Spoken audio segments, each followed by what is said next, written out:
Hello grade 11th, how are you all? So here I am with a new function whose name is the modulus function. Before proceeding, let us watch the basic definition of this function.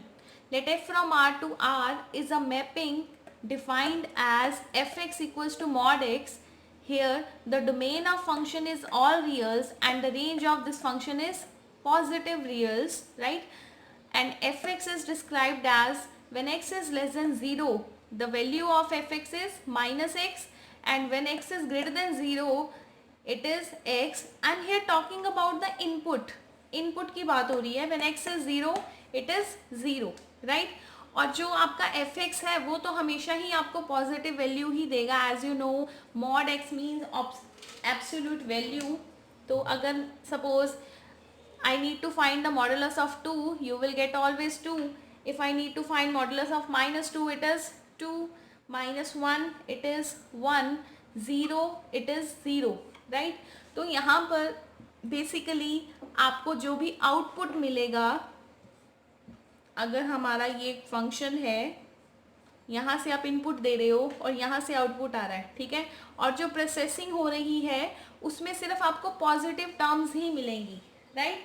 तो discussion से पहले please note down this basic definition, फिर हम आगे इसको अच्छे से discuss करते हैं.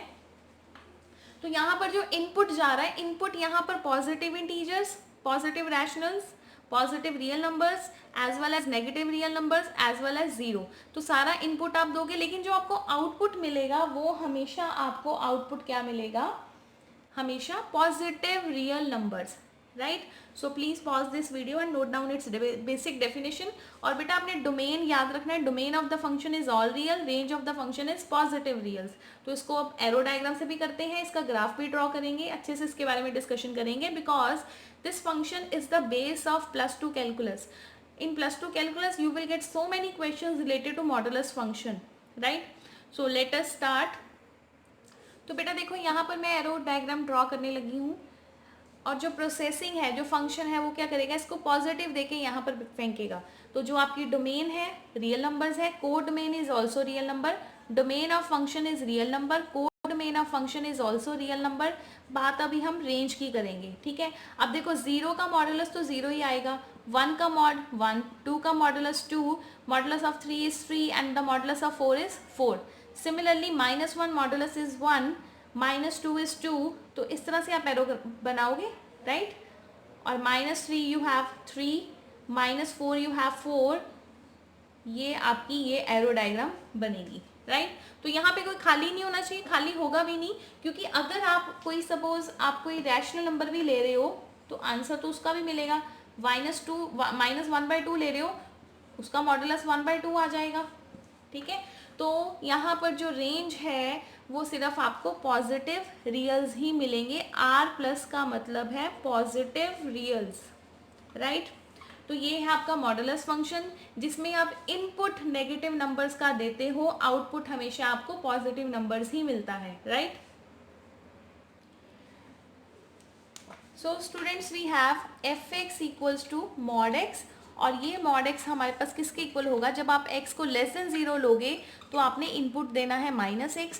When x is equal to 0 it is 0, when x is greater than 0 it is x. इस इनपुट की बात हो रही है. जैसे -x का मॉडुलस निकालोगे आपको x ही मिलेगा, x का मॉडुलस निकालोगे आपको x ही मिलेगा, 0 का मॉडुलस फाइंड करोगे आपको 0 ही मिलेगा, राइट?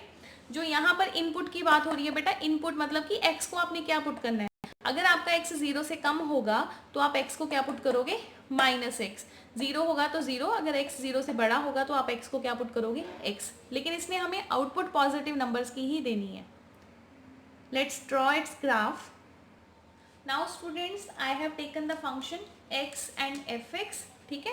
इनपुट आप पॉजिटिव नंबर्स भी दे रहे हो, नेगेटिव भी दे रहे हो, लेकिन आपको आउटपुट सिर्फ पॉजिटिव नंबर्स की ही मिल रही है. तो अब इसका ग्राफ देखो क्या बनेगा. 0, 1, 2, हम ज़्यादा वैल्यूज़ नहीं डिस्कस कर रहे, वी आर टेकिंग ओनली 2 और 3 इंटीजर्स, 1, 2, -1, -2, ठीक है? तो अगर आप x को 0 पुट कर रहे हो, y भी आपका 0 है. If x is 1, y is 1. If x is -1, y is 1. If x is -2, y is 2. 2 पर फिर 2, तो आपका बेटा ये ग्राफ बन गया मॉड एक्स का. दिस इज वाई, जिसको हम एफ एक्स बोलते हैं, and this is x, y dash x dash, right. तो बेटा यहाँ पर हमेशा ही जब आप x equals to zero, mod x equals to zero का ग्राफ ड्रॉ करोगे, आपको हमेशा ऐसी ही शेप मिलेगी. ठीक है.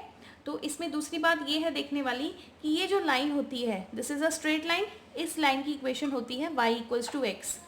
ये जो लाइन है, इस लाइन की इक्वेशन होती है y इक्वल टू एक्स. और ये जो लाइन है, क्योंकि इसमें जो आप इनपुट दे रहे हो, इनपुट आप दे रहे हो नेगेटिव नंबर्स का, मीन्स एफ एक्स यहाँ पर क्या है -x, और एफ एक्स यहाँ पर क्या है x. इनपुट पॉजिटिव है, यहाँ पर इनपुट नेगेटिव है, तो ये लाइन बनेगी y इक्वल्स टू -x, और ये लाइन बनेगी आपकी y इक्वल्स टू x. अगर y इक्वल टू -x है तो मीन्स कि x plus y equals to zero, और इट मीन्स ये जो लाइन है, ये लाइन रिप्रेजेंट करती है y इक्वल्स टू -x की इक्वेशन को, और इसमें ये वाली लाइन रिप्रेजेंट करती है y इक्वल टू x की इक्वेशन को. ठीक है. अब तीसरी बात ये देखने वाली है कि जो ये ग्राफ है, ये ओरिजिन से पास हो रहा है.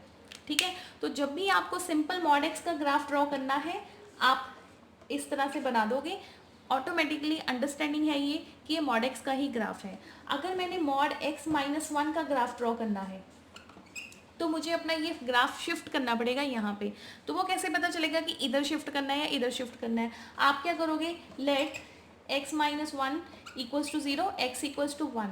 तो यहाँ से आपको पता चलेगा कि आपने ग्राफ को कहाँ पे शिफ्ट करना है. मॉड का ग्राफ हमेशा ऐसे v ही बननी है ऑलवेज. तो ग्राफ आप कैसे शिफ्ट करोगे, ये 1 2 ले लिया, तो 1 पे आप शिफ्ट कर दोगे. तो ये जो ग्राफ है, ये ग्राफ किसका बनेगा, मॉड x -1 का. सिमिलरली अगर आप मॉड x प्लस 2 का ग्राफ ड्रॉ करना चाहते हो, तो वो आपका x plus two equals to zero, it means x equals to -2. तो बेटा ये -2 इधर ले लो आप, और ये ग्राफ इस तरह से शिफ्ट हो जाएगा -2 पे. इस तरह से बेटा आप शिफ्टिंग कर सकते हो. अगर y है, अगर सपोज y प्लस 1 मॉडुलस है, तो नीचे को शिफ्टिंग हो जाएगी.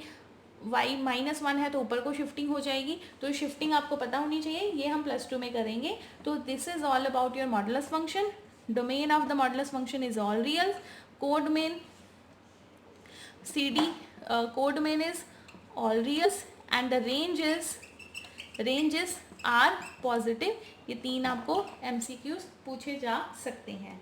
So thank you students. Next बेटा आपका है सिग्नम फंक्शन. सिग्नम फंक्शन थोड़ा नया नेम है ये. सिग्नम फंक्शन कैसे डिफाइन करना है, let f from R to R is a mapping defined by, अच्छा मैपिंग और फंक्शन एक ही बात होती है. ठीक है. Mapping and function one and the same thing. Defined by f x equals to, अब देखो इसमें क्या करना है, अगर आप x को पॉजिटिव लेते हो, 0 से बड़ा लेते हो, तो आपको आंसर हमेशा मिलेगा 1 ऑलवेज. ठीक है. अगर आप x को 0 लेते हो, इफ x इक्वल्स टू 0, आपको आंसर मिलेगा हमेशा 0. अगर आप x को लेते हो लेस देन 0, तो आपको आंसर मिलेगा हमेशा -1. तो ये एक स्पेशल टाइप का फंक्शन है कि जब कभी भी आपको 0 से बड़ी वैल्यूज लेने पर एक ही आंसर मिल रहा है, कांस्टेंट फंक्शन ही मिल रहा है एक तरह से. अगर आप पॉजिटिव की तरफ जा रहे हो 1 मिल रहा है, नेगेटिव की तरफ जा रहे हो -1 मिल रहा है, 0 कर रहे हो तो 0 मिल रहा है. ठीक है. तो मीन्स कि इस तरह के फंक्शंस को स्पेशल नेम दिया गया है सिग्नम फंक्शन. राइट. सो इसका ग्राफ बनाते हैं, बहुत ईजी है ये फंक्शन. तो बेटा यहाँ पर डोमेन रेंज देख लो. तो डोमेन तो देखो यही होगी ना. डोमेन का मतलब तो हो गया कि इनपुट तो जो मर्जी देते जाओ. लाइक अगर मैंने इनपुट x को 1/2 दिया, 1/2 पॉजिटिव है, तब भी मुझे y या फिर मुझे fx तो 1 ही मिलेगा. राइट. अगर मैं इनपुट को 1/2 पॉजिटिव देती हूँ, अगर मैं x को 10 लेती हूँ, तब भी मुझे इनपुट तो 1 ही मिलना है इस फंक्शन के अकॉर्डिंग. तो मीन्स इसकी जो डोमेन है वो तो होगी ऑल रियल्स. कोड डोमेन तो हमेशा ही ऑल रियल्स होती है. अकॉर्डिंग टू दिस मैपिंग जो राइट साइड में पड़ा है वही कोड डोमेन है. अगर आप रेंज की बात कर रहे हो, हाँ रेंज में मुझे सिर्फ 3 ही आंसर मिल रहे हैं, -1 0 एंड 1. ठीक है. आप 1 0 -1 भी लिख सकते हो, 0 1 -1 भी लिख सकते हो, क्योंकि ये सेट है और सेट में ऑर्डर मैटर नहीं करता. Right. So let's draw its graph without wasting any time. तो बेटा इसका ग्राफ बहुत इजी है। मैंने x axis x dash y जिसको आप एफ एक्स लेते हो y and y dash draw कर लिया है। तो इसमें हमने क्या करना है, देखो बहुत इजी है। जब आप 0 ले रहे हो आपको 0 ही मिल रहा है, जब आप 1 ले रहे हो आपको क्या मिल रहा है 1, जब आप 2 ले रहे हो आपको क्या मिल रहा है 2, 3 पे 3, 4 पे 4 पे 1, सॉरी बाई मिस्टेक, 3 पर आपको 1 मिलेगा, 4 पर 1 मिलेगा, 5 पर भी 1, -1 पे आपको क्या मिलेगा -1, -2 पर -1, -3 पर -1, -4 पर -1। तो बेटा ये आपका ग्राफ बनेगा, ठीक है।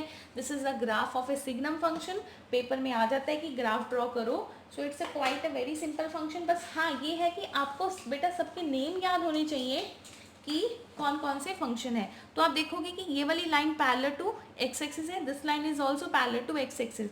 और बेटा अगर मैं इस लाइन का नेम रखना चाहूँ तो इस लाइन का नेम क्या होगा, क्योंकि ये line parallel to x axis है, एक्स पे एक्स की मूवमेंट हो रही है, एक्स को आप कुछ भी पुट कर रहे हो लेकिन वाई तो आपका फिक्स है ना, y तो एक ही आंसर दे रहा है, y इक्वल्स टू 1। तो ये लाइन किसको रिप्रेजेंट कर रही है, y इक्वल्स टू 1 को। और यहाँ पर देखो x की तो आपकी x तो आप इनपुट दे रहे हो, कुछ भी पुट करते जाओ, x की तो हम बात ही नहीं करेंगे। यहाँ पर y मेरा फिक्स है, y मेरा फिक्स है, तो ये लाइन किसको रिप्रेजेंट कर रही है, y इक्वल्स टू -1 को, और ये लाइन रिप्रेजेंट कर रही है y इक्वल्स टू 1 को। तो this is all about your functions. I think सारे फंक्शंस हमारे हो गए हैं, ठीक है। मेरे ख्याल से कोई फंक्शन नहीं रहता अकॉर्डिंग टू द बुक। हाँ लेकिन मैं एक फंक्शन के बारे में बताना चाहती थी, fractional part of a function, जो मैं नेक्स्ट वीडियो में डिस्कस करूँगी, बुक में नहीं है बट यू मस्ट नो, आपको पता होना चाहिए। So thank you. अच्छे से बेटा इन फंक्शंस को रिवाइज कर लो, इनकी डोमेन रेंज पता हो, ग्राफ का पूरा आइडिया हो, अपने माइंड में माइंड मैप बना लो कि इतने फंक्शंस हैं और ग्राफ कैसे बनना है, ठीक है। So this is all about your functions. Tomorrow we will start our exercise, which is the last topic of this chapter, chapter 2. So thank you.